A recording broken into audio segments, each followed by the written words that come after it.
Hello guys, welcome to English with Rajanand. चलिए start करते हैं आज का वीडियो। आज के वीडियो में हम द हिंदू न्यूज़पेपर के एक एडिटोरियल को हम इस वीडियो में डिस्कस करेंगे। आज का जो एडिटोरियल है वो काफ़ी इम्पॉर्टेंट है।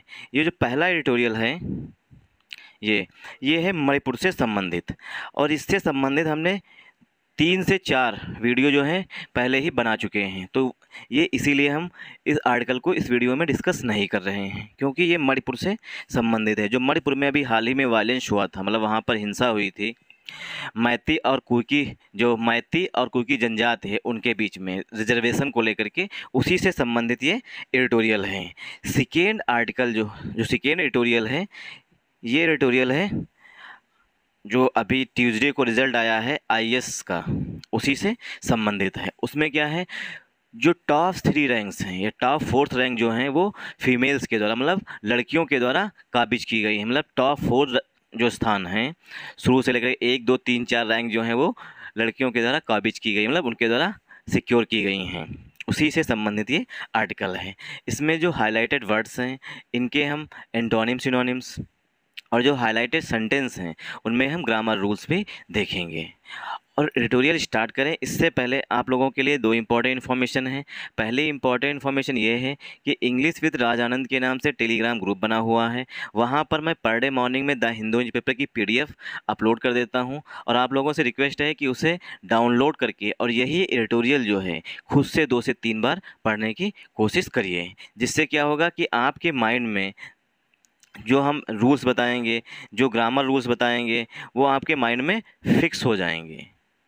क्यों? क्योंकि अगर हम 2 से 3 बार बताएंगे, उसके बाद 2 से 3 बार आप रीड करेंगे, तो जब किसी चीज़ को बार बार रिपीट करेंगे तो ऑब्वियस सी बात है कि आपके माइंड में फिक्स हो जाएंगे। ठीक। और सेकेंड इंपॉर्टेंट इन्फॉर्मेशन ये है कि यूट्यूब चैनल के कम्युनिटी सेक्शन में मैं पर डे क्विजेस कराता हूँ, उन्हें ज़्यादा से ज़्यादा अटेंड किया करिए। आज हमने ग्रुप में 2 क्वेश्चंस की क्विज कराई थी, उनमें से सिर्फ 28% रिजल्ट है जो कि सही है, बाकी सबके सब क्वेश्चंस गलत हैं, क्योंकि वो द हिंदू न्यूज़पेपर से सिलेक्टेड क्वेश्चंस हैं, इस वजह से। ठीक। चलिए स्टार्ट करते हैं आज का वीडियो।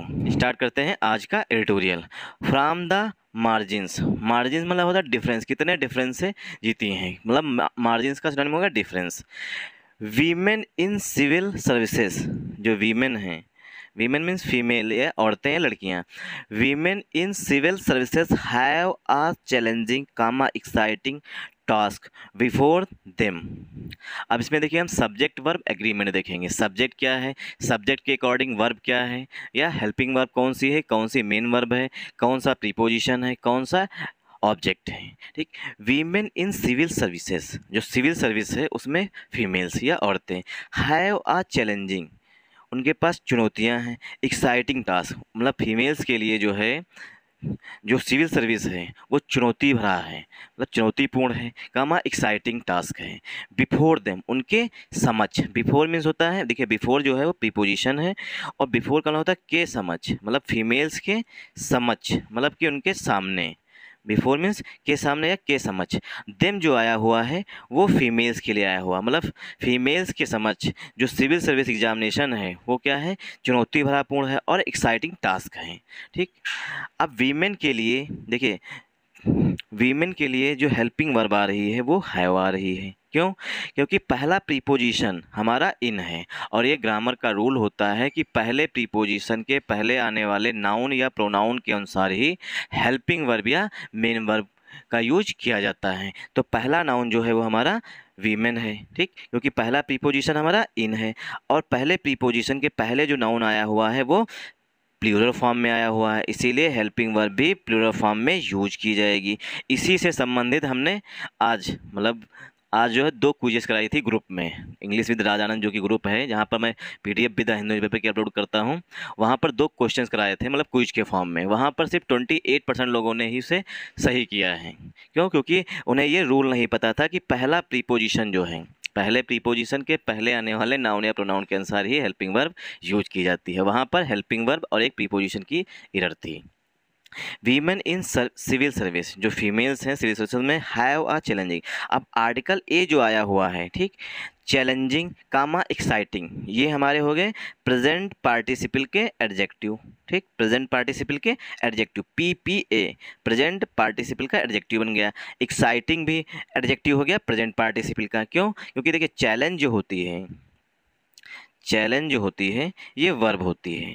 ठीक, जब इसमें हम ING जोड़ देते हैं तो ये दो तरीके से काम करती है। पहली बात तो ये जीरंड बन जाता है, वो नाउन के फॉर्म में यूज किया जाता है। जिस तरीके से हम कहते हैं smoking is injurious to health, मतलब धूम्रपान जो है वो सेहत के लिए हानिकारक है, तो वहाँ पर स्मोक जो होती है वो वर्ब होती है। और जब ING उसमें ऐड हो गया तो जीरंड बन गया। जीरंड जो है वो नाउन की तरह काम करने लगा। क्यों? क्योंकि इज जो है वो वहाँ पर हेल्पिंग वर्ब या मेन वर्ब है, इस वजह से जीरंड मतलब नाउन की तरह। और जीरंड जो है वो एडजेक्टिव मतलब प्रेजेंट पार्टिसिपल के एडजेक्टिव के रूप में भी काम करता है। तो यहाँ पर चैलेंज और जो एक्साइटिंग लिखा हुआ है वो टास्क के लिए प्रेजेंट पार्टिसिपल का एडजेक्टिव के रूप में काम कर रहा है। तो आर्टिकल ए जो आया हुआ है वो टास्क के लिए आया हुआ है, क्योंकि टास्क जो है वो सिंगुलर काउंटेबल नाउन है। ठीक, तो वीमेन के लिए जो सिविल सर्विस एग्जामिनेशन है वो चुनौतीपूर्ण है और एक्साइटिंग टास्क है। बिफोर देम, देम जो है वो फीमेल्स के लिए आया हुआ, मतलब लड़कियों के लिए आया हुआ, जिन फीमेल्स ने सिक्योर किया है स्थान, उनके लिए देम आया हुआ है, मतलब वीमेन के लिए आया हुआ है। बिफोर जो है वो प्रीपोजिशन है। बिफोर मीन्स होता है किसी के समक्ष। आई होप आप लोगों को समझ में यहाँ तक आया हो। अगर आया हो तो इस वीडियो को सपोर्ट कर दीजिएगा और वीडियो को अंत तक जरूर देखिएगा। उससे पहले ही जज मत करने लगेगा कि ये वीडियो अच्छा नहीं है। वीडियो को अंत तक देखिएगा, उसके बाद अगर आपको अच्छा ना लगे तो कमेंट करके हमें ज़रूर बताइएगा कि ये आपकी बात जो हमें अच्छी समझ में नहीं आई या अच्छी नहीं लगी। ठीक, कमेंट करके ज़रूर बताइएगा। For the second year in a row, क्योंकि हम पूरी कोशिश कर रहे हैं कि उन स्टूडेंट्स के लिए जो कि अभी बिगनर्स हैं, उन लोगों को पूरी तरीके से एडिटोरियल समझ में आने लगे, इसलिए हम एक चीज़ को 2 से 3 बार रिपीट करते हैं ताकि आपके माइंड्स में फिक्स होने लगे। For the second in a रो, देखिए एक फ्रेज होती है इन a row. In a row means होता है लगातार। इन आ रो मीन्स होता है लगातार, मतलब कि पहले साल फिर अगले साल, ये क्या हुआ? लगातार। इसका सिनोनिम होता है कांजीक्यूटिव। कांजीक्यूटिव इसका सिनोनिम होता है। इन आ रो का मतलब consecutive. For the second year in a row मतलब कि लगातार दूसरे साल। सेकेंड ईयर मतलब दूसरे साल, इन आ रो मतलब लगातार। The top three ranks of the civil services examination 2022। The top three ranks, ranks means होता है प्लेस, रैंक्स का सिनोनिम होता है place. The top three ranks जो शुरू के 3 स्थान है, मतलब पहला, दूसरा और तीसरा स्थान, of the civil service examination 2022, जो IAS के लिए एग्जाम होता है, सिविल सर्विस एग्जामिनेशन, उसमें कंडक्टेड बाय। अब देखिए सिविल सर्विस एग्जामिनेशन की विशेषता बताई गई है पास्ट पार्टिसिपल के एडजेक्टिव से। पास्ट पार्टिसिपल के एडजेक्टिव से कंडक्ट जो होती है ये होती है वर्ब। ठीक, और जब कंडक्टेड लिखा जाता है, कंडक्टेड, ये बन जाता है पास्ट पार्टिसिपल का एडजेक्टिव, PPA, मतलब पास्ट पार्टिसिपल का एडजेक्टिव बन जाता है। ठीक, क्यों? क्योंकि वर्ब की थर्ड फॉर्म जो है वो पास्ट पार्टिसिपल के एडजेक्टिव के रूप में भी यूज की जाती है। तो एग्जामिनेशन के लिए जो कंडक्ट है, कंडक्टेड, वो वर्ब बन गई। अब एग्जामिनेशन की विशेषता बताई गई है conducted by the union public service commission, मतलब UPSC के द्वारा ये एग्ज़ाम करवाया गया था। मतलब सिविल सर्विस एग्जामिनेशन 2022 जो है, जिसमें टॉप थ्री रैंक्स मतलब 3 जो शुरुआती स्थान हैं, have been secured by women, जिन्हें सिक्योर किया गया है वीमेन के द्वारा। अब यहाँ पर देखिए ग्रामर का rule, have been plus verb की थर्ड फॉर्म, सेंटेंस जो है वो पसिव वॉइस में लिखा गया है। अब देखिए, अब इसमें हम खोजेंगे पहला प्रीपोजिशन हमारा कहाँ पर है, जिसके लिए हेल्पिंग वर्ब कौन सी, मतलब सब्जेक्ट वर्ब एग्रीमेंट देखेंगे। For the second year in a row, ये जो कामा लगा हुआ है यहाँ पर, ये क्लॉज पड़ा हुआ, मतलब कि एडिशनल इन्फॉर्मेशन पड़ी हुई है, अतिरिक्त इन्फॉर्मेशन पड़ी हुई है। द टॉप थ्री रैंक्स, जो टॉप थ्री रैंक्स मतलब शुरुआती 3 स्थान। अब पहला प्रीपोजिशन हमारा मिल गया ऑफ। ठीक, पहला प्रीपोजिशन हमारा ऑफ है, और पहले प्रीपोजिशन के पहले आने वाले नाउन या प्रोनाउन के अनुसार हेल्पिंग वर्ब या मेन वर्ब का यूज किया जाता है।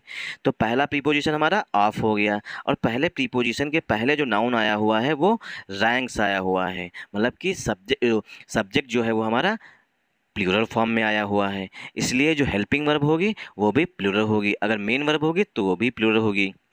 और जो दा लगा हुआ है यहाँ पर, ये डेफिनेट आर्टिकल है। आर्टिकल दो तरीके के होते हैं, एक डेफिनेट और दूसरा इनडेफिनेट। देखिए आर्टिकल यहाँ पे शॉर्ट में डिस्कस कर लेते हैं। आर्टिकल दो तरीके होते हैं, एक तो ए और दूसरा एन, और ये होता है द आर्टिकल। तो ए और एन को बोलते हैं इनडेफिनेट आर्टिकल। इनडेफिनेट का अगर हिंदी मीनिंग हम देखेंगे तो इनडेफिनेट आर्टिकल, इनडेफिनेट का मतलब होता है अनिश्चित, जहाँ पर कोई बात निश्चित ना हो।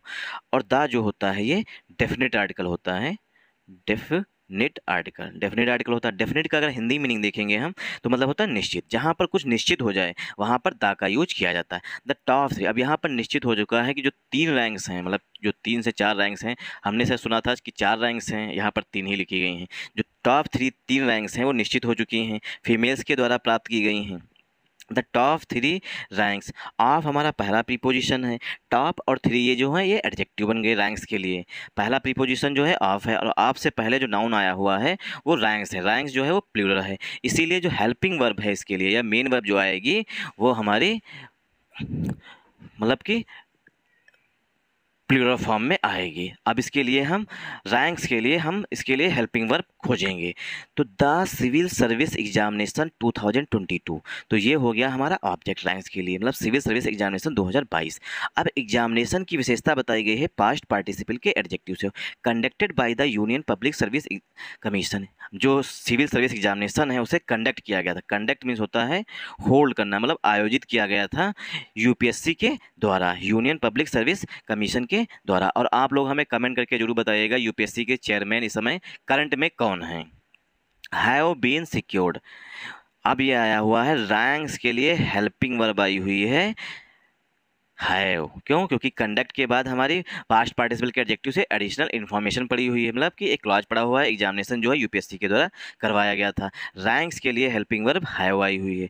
Have been, the have been secured, rank जो है सिक्योर की गई है, मतलब प्राप्त की गई हैं वीमेन के द्वारा, मतलब फीमेल्स के द्वारा। इस बार जो है, पिछले साल भी लड़कियों ने टॉप किया था, मतलब शुरू के 3 स्थान या 4 स्थान लिए थे। इस बार भी लड़कियों ने ही बाजी मारी है, मतलब फीमेल्स ने ही बाजी मारी है। Have been secured by women, women के द्वारा सिक्योर किया गया है। इन अ स्पेक्टाकुलर अचीवमेंट, देखिए स्पेक्टाकुलर मीन्स होता है शानदार, जिसे कहते हैं एस्टोनिश, इसका मतलब होता है एस्टोनिश, या कहते हैं इसे जिस अनएक्सपेक्टेड, मतलब जिसकी कल्पना ना की गई हो, जिसे सोचा ना गया हो। इन अ स्पेक्टाकुलर अचीवमेंट, देखिए आर्टिकल ए जो आया हुआ है वो अचीवमेंट के लिए आया हुआ है। स्पेक्टाकुलर मीन्स शानदार अचीवमेंट, क्या मतलब शानदार अचीवमेंट रही है फीमेल्स की। रिजल्ट्स अनाउंस्ड, देखिए रिजल्ट्स के लिए जो रिजल्ट्स की विशेषता बताई गई है, results announced on Tuesday, results की विशेषता बताई गई है पास्ट पार्टिसिपल के एडजेक्टिव से। रिजल्ट्स की घोषणा की गई है, अनाउंस जो होती है वर्ब होती है, और इसमें जब ईडी लग गया तो पास्ट पार्टिसिपल का एडजेक्टिव बन गया। Results announced on Tuesday, results जो है वो मंगलवार को घोषित किए गए, मतलब कि घोषणा की गई। अब रिजल्ट्स के लिए मेन वर्ब जो आ रही है वो सो आ रही है।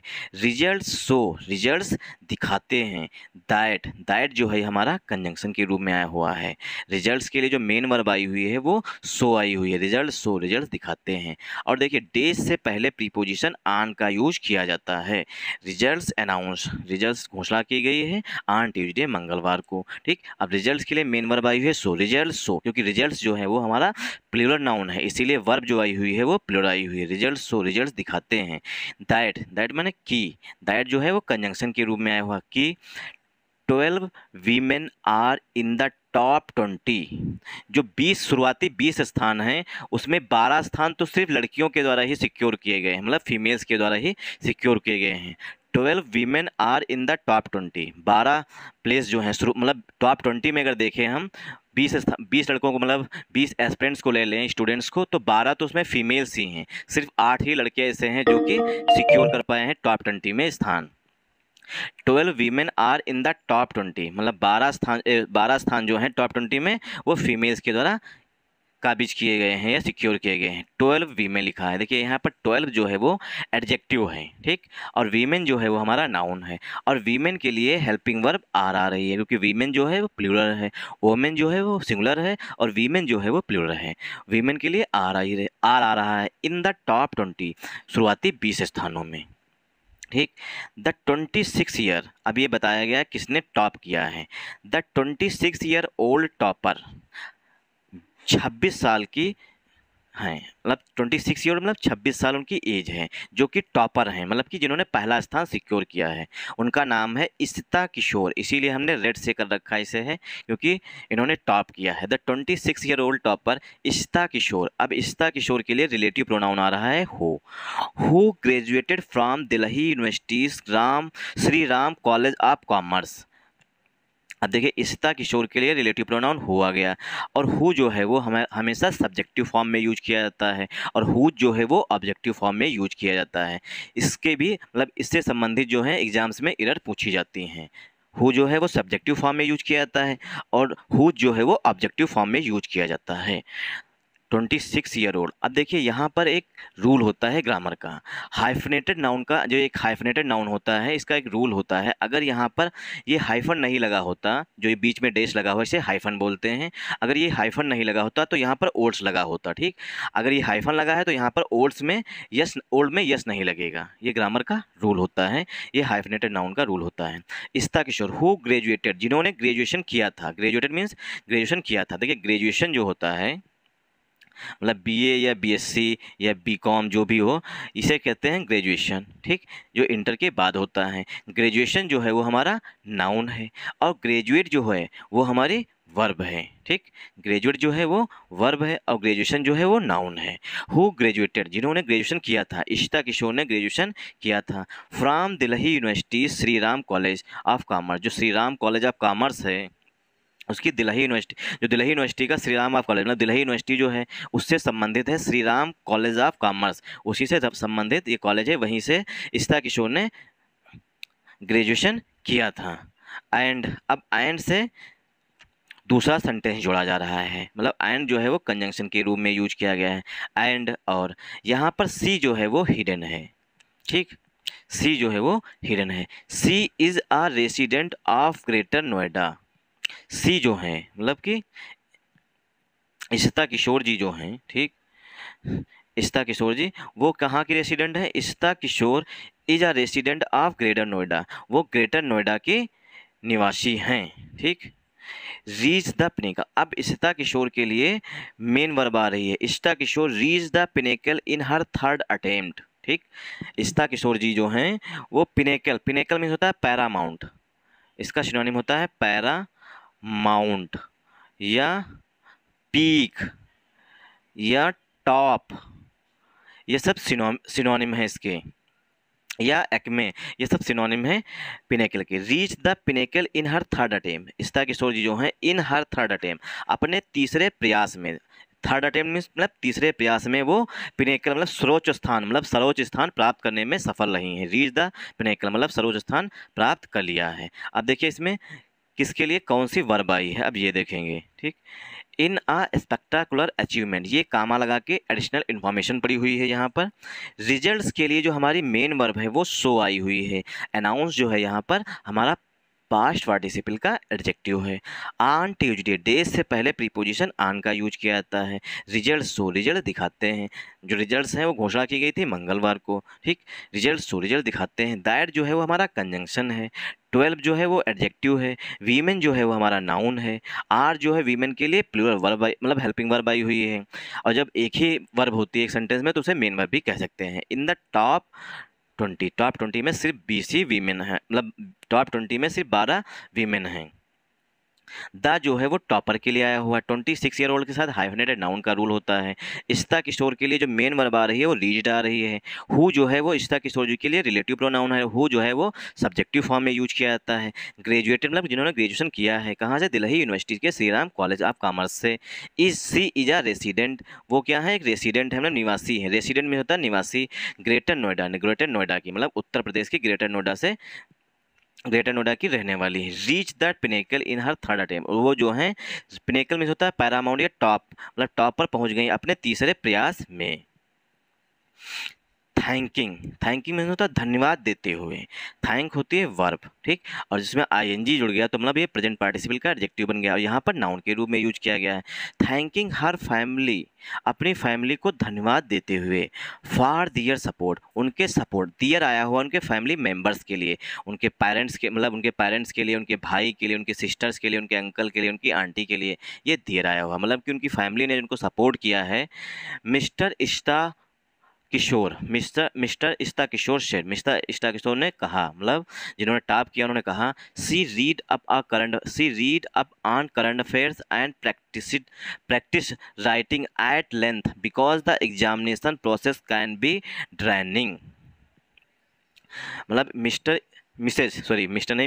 मिसेज इश्ता किशोर से, मिसेज इश्ता किशोर ने कहा, she read up on current affairs, उन्होंने करंट अफेयर्स पढ़ी, सीए पढ़ी, एंड प्रैक्टिस्ड। देखिए प्रैक्टिस जो है वो दो तरीके से होता है, एक होता है सी ई वाला, ये नाउन होता है, और एक होता है PRACTISE, ये वर्ब होता है। ये दोनों में बेसिक डिफरेंस होता है प्रैक्टिस और प्रैक्टिस में, ठीक। और ये वर्ब और नाउन में डिफरेंस पूछा जाता है एग्जाम्स में। एंड प्रैक्टिस्ड राइटिंग, और उन्होंने जो राइटिंग की है वो प्रैक्टिस की है।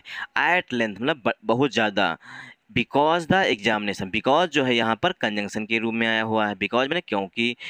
अब देखिए बिकॉज और बिकॉज ऑफ, ये दो वर्ड होते हैं, एक तो होता है बिकॉज, दूसरा वर्ड होता है बिकॉज ऑफ, ठीक।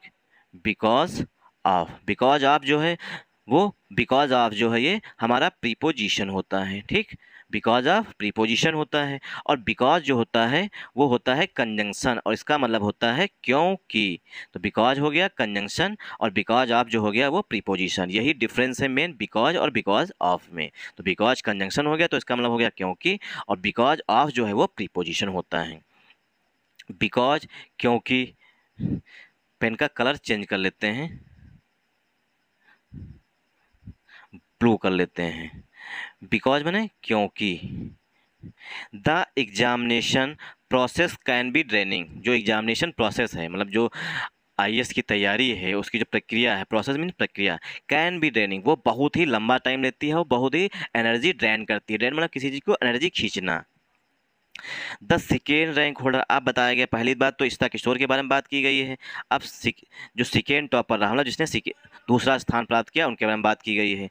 द सेकेंड रैंक होल्डर गरिमा लोहिया, जो जिन्होंने दूसरा स्थान प्राप्त किया है गरिमा लोहिया ने, 24, उनकी एज कितनी है, 24 साल की हैं।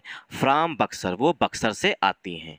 द सेकेंड रैंक होल्डर जिनका नाम गरिमा लोहिया है, उनकी एज जो है 24 साल है। फ्राम बक्सर, वो बक्सर से आती हैं। एंड, और सी इज एल्सो, अब यहाँ पर सी जो है वो हिडन है। She is also a Delhi University graduate. Garima Lohia जो कि बक्सर से आती हैं, वो भी क्या है, सी इज एल्सो। एल्सो जो है वो एडवर्ब होता है। आर्टिकल ए जो आया हुआ है वो ग्रेजुएट के लिए आया हुआ। ग्रेजुएट नाउन भी होता है, देखिए ग्रेजुएट जो है वो हमारा नाउन भी होता है, और ग्रेजुएट वर्ब भी होता है। अभी हमने ऊपर देखा जो ग्रेजुएट जहाँ पर लिखा हुआ था, जब इश्ता किशोर के लिए आया हुआ था, इश्ता किशोर ग्रेजुएटेड फ्रॉम दिल्ली यूनिवर्सिटी, तो वहाँ पर वर्ब के रूप में आया हुआ था, और यहाँ पर ग्रेजुएट जो है वो नाउन के रूप में आया हुआ, क्योंकि आर्टिकल ए जो है वो नाउन के लिए, सिंगुलर काउंटेबल नाउन के लिए आता है। तो गरिमा लोहिया जी जो हैं, is also a Delhi University graduate, वो भी क्या है, she is also a Delhi University graduate, वो भी दिल्ली यूनिवर्सिटी की मतलब दिल्ली यूनिवर्सिटी से ही ग्रेजुएशन उन्होंने किया है। अब गरिमा लोहिया जी के लिए वर्ब आ रही है, मेन वर्ब। गरिमा लोहिया जी ने क्लियर्ड किया है, cleared the examination in her second attempt, और उन्होंने दूसरे प्रयास में, इन हर सेकेंड अटेम्प्ट दूसरे प्रयास में दूसरा स्थान प्राप्त कर लिया है, ठीक। अब इसमें हम ग्रामर देखेंगे। द सेकेंड, द लगा हुआ है होल्डर के लिए, मतलब जिन्होंने दूसरा स्थान प्राप्त किया है। सेकेंड रैंक जो है ये एडजेक्टिव है। गरिमा लोहिया जी जो है वो हमारा नाउन है। गरिमा लोहिया जी के लिए वर्ब आ रही है, मेन वर्ब क्लियर्ड, और जो उनकी विशेष बाकी सब इनका एडिशनल इन्फॉर्मेशन डाली गई है। 24, इनकी एज जो है 24 साल की हैं, वो बक्सर से आती हैं। एंड से दूसरा सेंटेंस लिखा गया है, she is also a Delhi University graduate, वो जो है दिल्ली यूनिवर्सिटी ग्रेजुएट हैं। अब जब इस तरीके से हम सेंटेंस मतलब जो एडिटोरियल लिखा जाता है, यहाँ पर सी जो है वो हिडन है, और यहाँ से पूरा एक सेंटेंस डाल दिया गया है। जब इस तरीके से मतलब सेंटेंस डाल दिए जाते हैं तो जो बिगिनर्स स्टूडेंट होते हैं, जो नए स्टूडेंट्स होते हैं, वो कंफ्यूज होते हैं कौन सी वर्ब किसके लिए आई हुई है। इसीलिए एडिटोरियल पढ़ने में प्रॉब्लम्स होती हैं। और एडिटोरियल पढ़ने के लिए एक फ्रेज होती है, रीड बिटवीन द लाइन। इस फ्रेज को याद कर लीजिए, इस तरीके से एडिटोरियल पढ़ा जाता है या न्यूज़पेपर पढ़ा जाता है। रीड बिटवीन द लाइन मतलब होता है छुपे हुए रहस्य को पढ़ना, जो लाइंस के बीच में मतलब कॉन्टेक्स्ट छूट जाता है उसे भी साथ साथ रीड किया जाता है। Clear the examination in her second attempt, जो गरिमा लोहिया जी ने ना, उन्होंने दूसरे प्रयास में दूसरा स्थान प्राप्त कर लिया है। क्या किस्मत है, क्या मेहनत होगी इनकी, जिन्होंने दूसरे प्रयास में ही दूसरा स्थान प्राप्त कर लिया, वो भी टफेस्ट एग्जाम में। एंड और उमा हार्थी एन जो कि 28 ईयर्स की हैं, कितनी मतलब ताकत रही होगी इनके माँ बाप में जिन्होंने इतना टाइम दिया, वरना लड़कियों को तो इतना टाइम कोई देता ही नहीं, जो 28 साल तक लड़कियों की शादी ना की जाए। गाँव में जो होता है तो वहाँ पर तो मतलब गांव में जो है यहाँ पर 20 साल 18 साल की लड़कियां हुई नहीं, उसकी शादी कर दी, इतना ही तो उनकी मतलब कोई चांस ही नहीं दिया था, ना स्पोर्ट्स में ना कहीं पर भी। यहाँ तो उन्हें टाइम मिल रहा है 28 साल का। उमा हार्थी एन हु जो है इनके लिए रिलेटिव प्रोनाउन आया हुआ है। हु स्टूड थर्ड, जिन्होंने तीसरा स्थान प्राप्त किया है। अब उमा हार्थी एन जो कि 28 साल की है, उनके लिए हेल्पिंग वर्ब आ रही है। Uma Harathi N is an engineering graduate, वो क्या है, वो इंजीनियरिंग किए हुए हैं, मतलब कि ग्रेजुएशन में उन्होंने इंजीनियरिंग कर रखी है, एन इंजीनियरिंग ग्रेजुएट है। अब एन जो है वो ग्रेजुएट के लिए आया हुआ है, इंजीनियरिंग जो है वो एडजेक्टिव है, एन जो है वो हमारा डिटरमाइनर है या आर्टिकल है। एंड जो है ग्रेजुएट के लिए आया हुआ है, मतलब वो इंजीनियरिंग से ग्रेजुएट हैं। फ्रॉम तेलंगाना, उन्होंने तेलंगाना से ग्रेजुएशन किया है, वो भी इंजीनियरिंग में किया है, इंजीनियरिंग की किसी भी ब्रांच में किया होगा। ठीक, अब उनके लिए वर्ब आ रही है। And she cleared it in her 5th attempt, और जो हार्थी एन जी हैं उन्होंने अपने 5वें प्रयास में, हर 5th अटेम्प्ट मतलब उन्होंने 4 प्रयास इससे पहले दे चुकी थी, अब 5वें अटेम्प्ट में उन्होंने तीसरा स्थान प्राप्त कर लिया है। क्लियर मीन्स होता है पास कर लेना, मतलब कि तीसरा स्थान जिन्होंने प्राप्त किया है। उमा एन हार्थी जो कि तेलंगाना से इंजीनियरिंग में ग्रेजुएट हैं, उन्होंने 5वें प्रयास में तीसरा स्थान प्राप्त किया है। The young women's reflection on success and failure, जो यंग वीमेन है, जो ये मतलब जिन्होंने 3 स्थान प्राप्त किए हैं, उनके जो रिफ्लेक्शंस है, मतलब जो उनका अब दिख रहा है सक्सेस पर यहाँ एंड फेल्योर पे यहाँ। The need to preserve against all odds and the importance of the empathetic ecosystem are the significant pointers of for future students comma teachers and parents. Sentence यहाँ पर एंड हुआ करके है। The young women's, जो मतलब ये 3 females जिन्होंने top rank प्राप्त की है, ये यंग वीमेंस रिफ्लेक्शन, इनका रिफ्लेक्शन मतलब जो अब ये समाज में दिखेगा, मतलब प्रतिबिंब देखिए, हम जो शीशे में देखते हैं, जो उसके बाद जो प्रतिबिंब दिखता है उसे कहते हैं reflection. The young women's reflection on success, इनकी जो सफलता पर मतलब रिफ्लेक्शन है, मतलब उनके जो विचार होंगे एंड फेल्योर पर यहाँ। द नीड, आवश्यकता है, टू प्रिजर्व में सुरक्षित करने की, अगेंस्ट मतलब सुरक्षित करने की मतलब उन्हें बचाने की, ऑल और सभी विपरीत परिस्थितियों से, एंड द इम्पोर्टेंस और महत्व, एम्पैथेटिक इकोसिस्टम मतलब ऐसा इकोसिस्टम बनाए, ऐसा वातावरण बनाए जो कि प्रभावी हो। एम्पैथेटिक माने होता प्रभावी हो। आर, अब देखिए आर जो है वो हमारा रिफ्लेक्शंस के लिए आया हुआ है। आर सिग्निफिकेंट पॉइंटर्स, ये जो सब हैं सक्सेस एंड फेल्योर्स पर यहाँ। Need to present all odds, सभी विपरीत परिस्थितियों में, and importance of empathetic ecosystem पे। आर सिग्निफिकेंट पॉइंटर्स, ये क्या है, इंपॉर्टेंट पॉइंटर्स हैं फॉर फ्यूचर स्टूडेंट्स, जो आने वाले स्टूडेंट्स हैं उनके लिए, कि ये लोग एक उदाहरण के रूप में सामने आई हैं, कितनी विपरीत परिस्थितियों में भी इन्होंने मतलब कि टॉप किया। कामा टीचर्स एंड पेरेंट्स, और टीचर्स और पेरेंट्स का मतलब रिफ्लेक्शन है। फॉर स्टूडेंट्स के लिए, कुछ गलत पढ़ लिए, फॉर स्टूडेंट्स के लिए, स्पेशली गर्ल्स, मुख्य रूप से लड़कियों के लिए। फॉर स्टूडेंट्स सही है, फॉर स्टूडेंट्स के लिए, स्पेशली गर्ल्स, मुख्य रूप से लड़कियों के लिए। द करेज, जो साहस है, एंड कमिटमेंट, जो उनकी प्रतिबद्धता है, ऑफ दीज वीमेन, इन औरतों की, इन लड़कियों की। इज, अब देखिए यहाँ पर जो इज आया हुआ है वो करेज और कमिटमेंट के लिए आया हुआ। The courage and commitment is inspiring, जो उनका करेज है, उनका जो साहस है, जो उनका प्रतिबद्धता है इन वीमेन का, वो जो है वो इंस्पायरिंग है, मतलब वो दूसरे स्टूडेंट्स को प्रेरणा देगा। इंस्पायर मीन्स होता है प्रेरणा देना, मतलब दूसरी जो स्टूडेंट्स मतलब फीमेल स्टूडेंट्स आएंगी या लड़के आएंगे या स्टूडेंट्स जो होंगे उनके लिए क्या है, ये इंस्पायर करेंगे, मतलब अपने इनसे प्रेरणा लेंगे लोग, मतलब लोग इनसे कुछ ना कुछ सीखेंगे, मतलब ये एक प्रेरणा स्रोत बन गई हैं ये तीनों की तीनों girls. The courage and commitment, ये जो है एक सिंगुलर काउंटेबल नाउन के रूप में यूज किया जाता है, इसीलिए हेल्पिंग वर्ब इज का यूज किया गया है। और लोग यहाँ पर वीमेन समझ के आर का यूज करेंगे और इधर छांट के चले जाएंगे, यही यहाँ पर गलती होती है। ठीक, इज इंस्पायरिंग वो जो है वो प्रेरणादायक है, मतलब कि फॉर स्टूडेंट, मतलब जो स्टूडेंट्स नए स्टूडेंट्स आ रहे हैं उनके लिए, स्पेशली गर्ल्स, मुख्य रूप से गर्ल्स के लिए जो कहती हैं कि हम कुछ नहीं कर सकते, हम कमज़ोर हैं या घर से सपोर्ट नहीं मिल रहा, उनके लिए क्या है वो इंस्पायरिंग, मतलब कि प्रेरणा मिलेगी इनसे। वन कैन ओनली होप, हर कोई उम्मीद लगा सकता है, वन माने कोई भी, वन कैन ओनली होप, हर कोई उम्मीद लगा सकता है। दैट, दैट माने कि, अब क्या है, हर कोई उम्मीद कर सकता है। कैन से क्या दिखाता है, किसी के पास एबिलिटी दिखाता है। वन कैन ओनली होप, हर कोई उम्मीद लगा सकता है। दैट, दैट माने कि teachers and parents fulfill their dreams, जो टीचर्स हैं, मतलब कि जो मतलब पढ़ाते हैं आईएएस के स्टूडेंट्स को, एंड पेरेंट्स, और जो इनके बच्चे पढ़ने जाते हैं, parents will create, teachers and parents will create, create का सिनोनिम होता है मेक, क्रिएट का सिनोनिम होता है make, make the right environment for girls, जो टीचर्स हैं और पेरेंट्स जो हैं वो राइट इन्वायरमेंट मतलब सही वातावरण बनाएंगे, मतलब क्रिएट करेंगे, मतलब बनाएंगे, फॉर गर्ल्स लड़कियों के लिए, टू फुलफिल दियर ड्रीम्स, की लड़कियां जो हैं अपने ड्रीम्स को फुलफिल कर सकें, मतलब कि पूरा कर सकें, फुलफिल में होता है पूरा करना।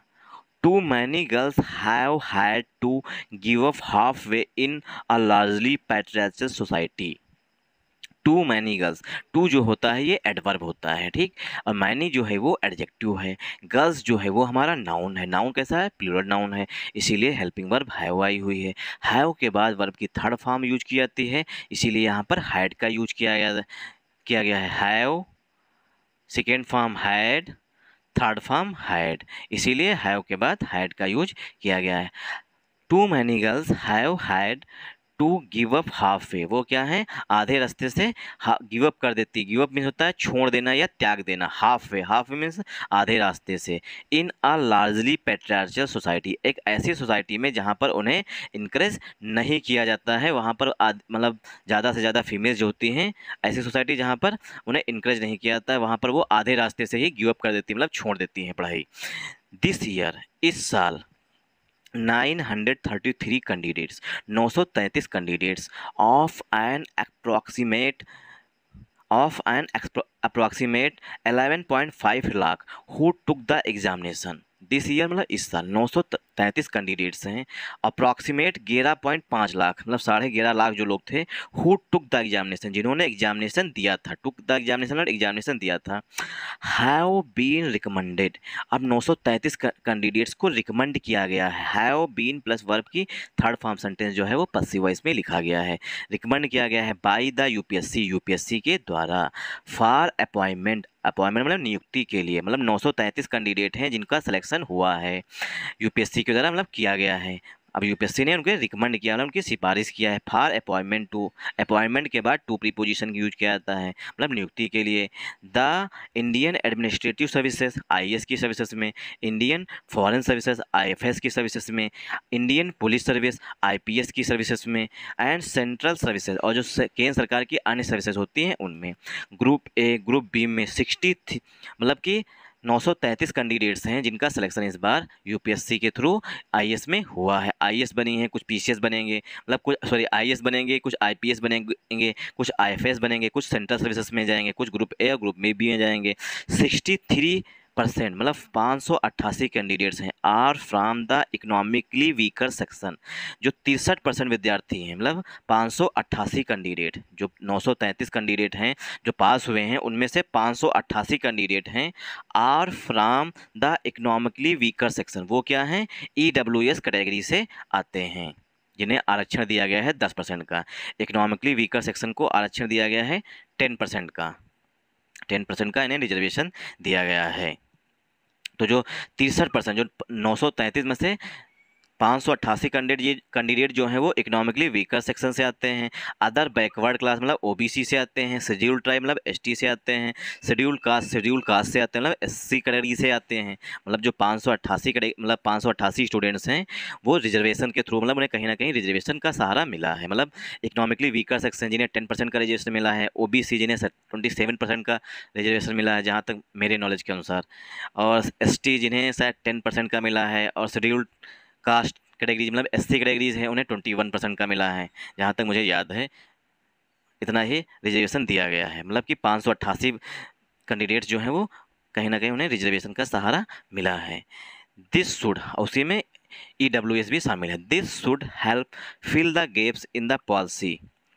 चलिए इतना ही रखते हैं वरना वीडियो काफ़ी बड़ा हो जाएगा और काफ़ी लॉन्ग वीडियो जो है लोग देखना पसंद करते नहीं हैं। अगर आप लोगों को लॉन्ग वीडियो चाहिए मतलब पूरा आर्टिकल का डिस्कशन चाहिए तो हमें कमेंट करके ज़रूर बताइएगा कि लॉन्ग वीडियो बनाइए, मतलब पूरा आर्टिकल जो है या पूरा एडिटोरियल जो है वो डिस्कस करिए। Thanks for watching this video. और जो रेस्ट आर्टिकल बचा हुआ वो खुद से भी पढ़ने की कोशिश करिएगा।